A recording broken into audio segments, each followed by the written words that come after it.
Welcome to Face the State. I'm Arianna Bennett. Thank you for being with us. Now, since it was established in 1934, the Federal Communications Commission has regulated broadcast media from radio stations to over-the-air TV, cable, and satellite broadcasts. It's an independent government agency run by a bipartisan commission and overseen by Congress. Now, recently, the FCC has opened investigations into several news organizations, and one of its own commissioners has come out saying it's being weaponized as a political tool of the current administration. So, to help us understand what is going on here, I have Patrick File, professor of media law at the University of Nevada, here to talk about that. Patrick, thank you so much for your time. Happy to be here. Yeah, it's my pleasure to have you. Okay, so maybe let's start with historically what the FCC has been used for. Sure. I mean, I think you described it, pretty clearly and completely to begin with. It's a federal agency that's meant to oversee broadcast airwaves. That's television and radio primarily. They have, an ambit authority over some other kind of telecommunications areas. But when it comes to kind of their strongest and broadest regulatory power, it's over broadcast television, broadcast radio. And what they're primarily meant to do is license the stations that broadcast over the air, over television, over radio. And the reason for that is because the telecommunications and the broadcast airwaves are a limited public resource, sort of just like public lands, right? And so you've got to get a license in order to use it in a certain geographic area.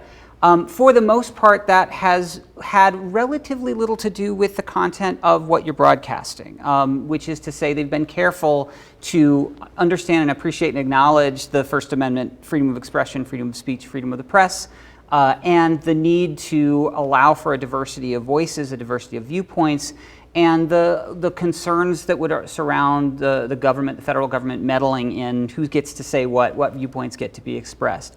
And so that's primarily, traditionally, what the FCC has done, and generally what we see the FCC's role as being. Yeah, from my perspective at least, it's come into play in terms of bad words we're not allowed to say on the air, and then some loose guidelines on the kind of content that we need to be providing for the public good in order to maintain our broadcast license. But other than that, it's kind of seen as mostly an arm of just making sure we don't have a lot of monopolies. That's right. And very little interference on the content side of things. From your perspective, is that changing?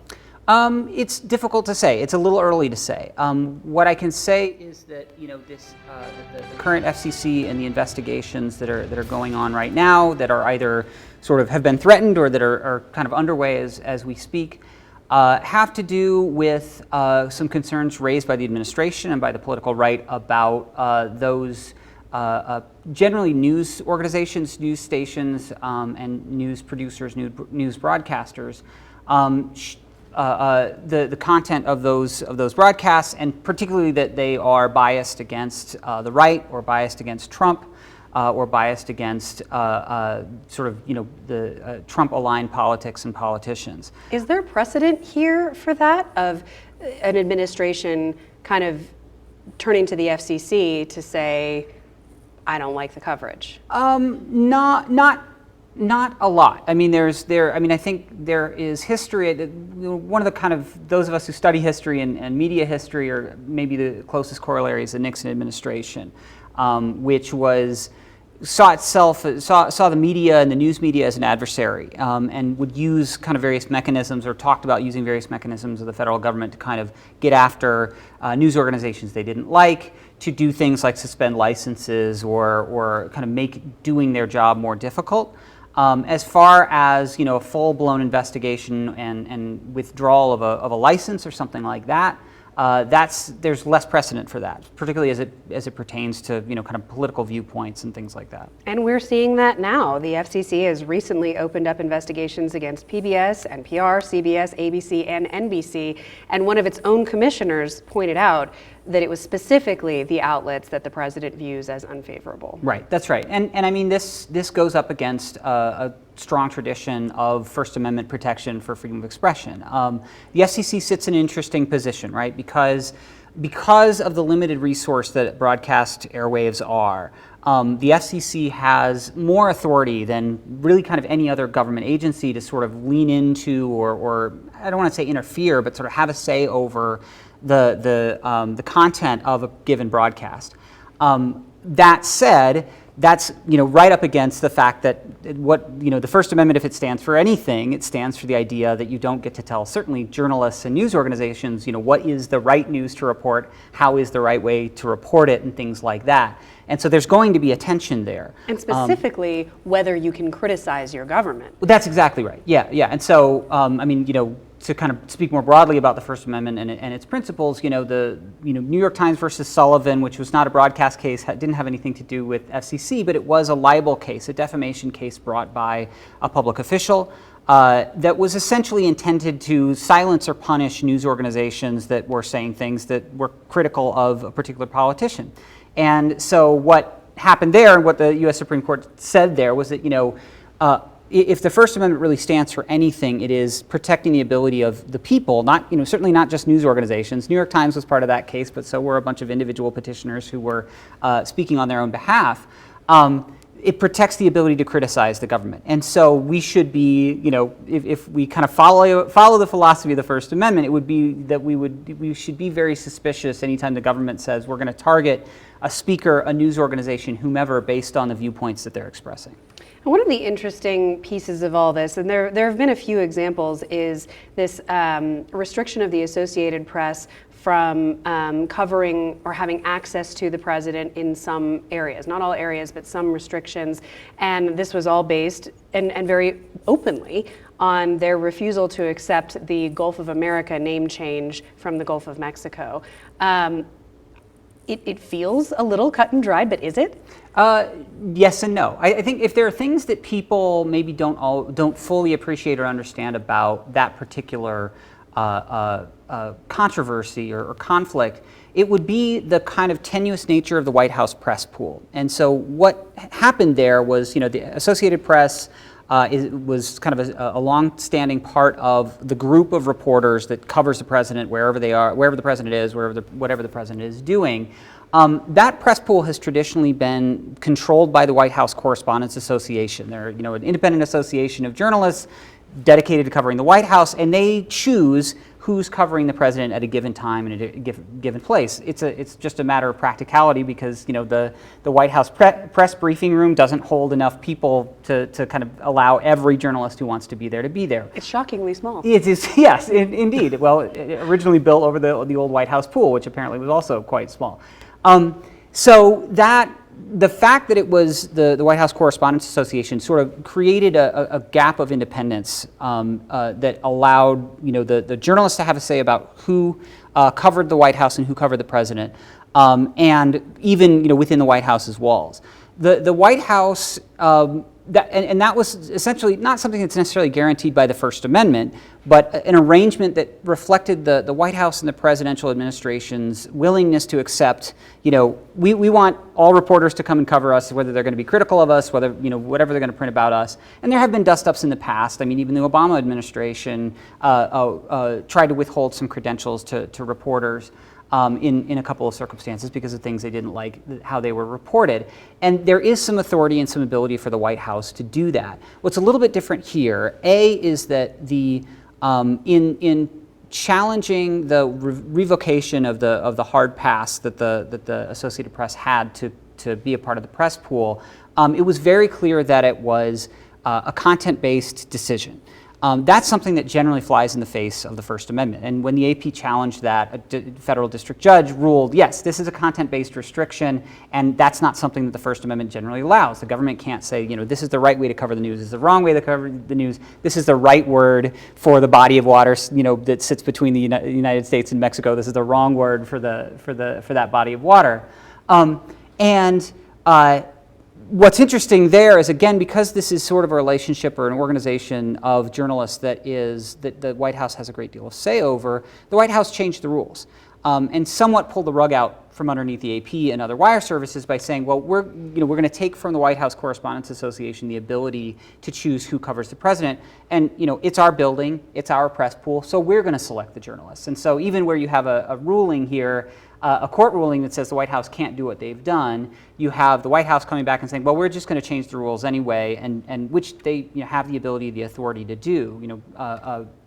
In the same way that the governor gets to decide based on certain restrictions and limitations, how many journalists get in to cover the governor, or legislatures can do this. And often, I think people, because they understand or believe that they have a right to know what's going on with the government, they don't necessarily realize that that right to know is kind of operationalized by news organizations themselves kind of determining who's covering and how it's being covered. Yeah, I mean, a lot of this is long-standing tradition and the courtesy that exists between public officials and journalists, knowing that we're both essential functions of the democracy and that the people have a right to know what their, taxpayer-funded representatives are doing. That's right. But that only exists insofar as everyone agrees to participate, right. Because there are no real teeth to this. If a public official decides, I'm not doing another public interview the rest of my time in office, they can do that. And right. We have no ability to force them to. The only way is if the voters vote them out of office. That's right. And there's a risk there too for the politician, right? Which is the more you kind of withhold yourself from public view, don't submit to interviews, you're at that point making yourself less accessible, and for that reason, the public may be less willing to trust you based on the fact that you're, less willing to engage with news organizations, even those that maybe you don't agree with everything that they say or how they say it. Yeah, interesting stuff. Okay, so another one I think that's kind of fascinating right now is this CBS situation. Full disclosure, we are a CBS affiliate, but we're not owned by the company, so it doesn't affect our station specifically. But Paramount, which owns CBS nationally, trying to merge with Skydance Media, the whole thing overseen by the FCC, right? And so we're seeing now some of the top brass at CBS News resigning, saying that they can't do their jobs anymore because of downward pressure from the ownership because of this transition. And I think the undertone here is the concern that if CBS News continues operating the way it always has, that the FCC may not grant this merger right. because of the pressure from the Trump administration. Is that your read on it, or would you have a different read? No, I think that's about right. I think what's sort of where you started with, the FCC ostensibly is supposed to be an independent, bipartisan organization, and so I think this is where people kind of are raising concern, is because it appears that CBS News is, they're subject to a lawsuit that the Trump campaign launched about a week before the election itself, a $20 billion lawsuit against CBS and specifically to CBS News. And the prospect that CBS News might be considering settling that case, and the idea being that if they essentially play ball with the Trump administration or Trump's lawyers on that case, that will raise the likelihood that the FCC will approve the merger. This goes against the idea that the FCC shouldn't have anything to do with the Trump administration and shouldn't have anything to do with sort of appeasing what Trump would or would not want. And so that, where there's a lack of independence there, I mean, it's kind of part of a broader concern about institutions in the country that are subject to, the Trump administration's pressure and concerns about a whole host of kind of policy types of things where there's this sort of capitulation to that administration, and where there should be a kind of wall of independence between, say, regulators and the administration itself. They get to a point, they get to recommend people to these administrations, but those people should be operating independently from the presidential administration, the difference between the executive, the Congress, and the courts. It's fascinating to see and to realize that so many of our public institutions have kind of been operating on the honor system for a long time. And when that piece of it is no longer a factor, who's actually in charge, and right. Is there any power anywhere? Is there any regulatory arm that can snap things back into place, or is it really just a matter of us deciding to behave? Right, words on paper. As exactly. we say about the Constitution, about the First Amendment, it's something I try to impart to my students pretty often, is that it's not self-enforcing. It takes public-minded individuals, fair-dealing civic organizations to make sure that the laws have effect and have the effect that the people want them to have. We are way over time for our first half of this segment because it's really interesting to me. But just before we go to break, I am curious, kind of looking at all of this broadly, how many, are we looking at like blatant violations of the Constitution here in ways that we could see playing out in the courts? Or is this just how it's going to be until, there's a change in administration? Sure. Much of this will end up in the court. Individuals and organizations will challenge, regulatory decisions and other kind of impositions. I mean, we saw it with the AP case. And I think we probably will see some litigation around, some form of litigation around the CBS case. And so, it will end up for the courts to kind of determine if there's a First Amendment infringement here, if freedom of the press is at risk, if those principles are outweighed by some other government interest, then, that's what we'll see. Would you say it's an obvious, First Amendment infringement? It's hard to say right now. I mean, as I say, what I try to focus on is kind of where the courts are looking at, these issues. And so, the fact is the FCC has a fair amount of regulatory authority. And so what they decide to do, and the extent to which a decision about ownership touches on a decision about content, we may not get a chance to see that worked out in the courts. And that's where you'd have certainly a First Amendment concern being raised. All right, Patrick, sit tight. Thank you for that. Coming up on Face the State, I will be back with Patrick Feil to talk about artificial intelligence and how it's working its way into conversations involving the First Amendment as well. Stay with us.